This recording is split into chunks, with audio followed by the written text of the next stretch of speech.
လက်ပြောသီးဖြိုရီတောက်ချင်တယ်တဲ့ဘေးလက်ပြောသီးဖြိုရီတောက်ချင်တယ်နံပါတ်5လောက်ထားလိုက်မယ်ဟာတင်မောသီးဖြိုရီတောက်ချင်တယ်ဒါလေတင်မောသီးဖြိုရီလည်းတောက်ချင်တယ်နံပါတ်5လောက်ထားလိုက်မယ်အာဘူဂါရိုတောက်ချင်တယ်အာဘူဂါရိုလည်းတောက်ချင်တယ်တဲ့ဘေးနံပါတ်အရင်ကြိုက်တယ်နံပါတ်5လောက်ထားလိုက်မယ်ဟာဆိုင်ဒါအစီအများကြီးနဲ့ဒီတောက်ချင်တယ်အစီအများကြီးနဲ့ဒီလည်းတောက်ချင်တယ်အဲ့စီဟာတွေကကောင်းတယ်ကျမ်းမိုင်ကောင်းတယ်ရမ်းကြိုက်တယ်ဒါလိမ္မော်သီးပြောရည်လည်းတောက်ချင်တယ်ဟောပြောလိမ္မော်သီးပြောရည်လည်းတောက်ချင်တယ်နံပါတ်5လောက်ထားလိုက်မယ်ဒါတရားသီးပြောရည်တောက်ချင်တယ်တရားသီးပြောရည်လည်းပေး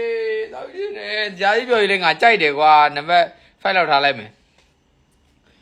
ဒါတရက်သီးအကြိုက်ဆုံးပဲလို့တရက်သီးကရမ်းကြိုက်တာလို့တရက်သီးဖြိုရည်ကရမ်းကြိုက်တာနံပါတ်5လောက်ထားလိုက်မယ်ငုံအောင်ဆိုရင်တောက်ဘူးပါရောဒါရောမလာကသီးဖြိုရည်တောက်ဘူးပါရောနံပါတ်9ဒါပန်းသီးဖြိုရည်နံပါတ်1ဟီဟီ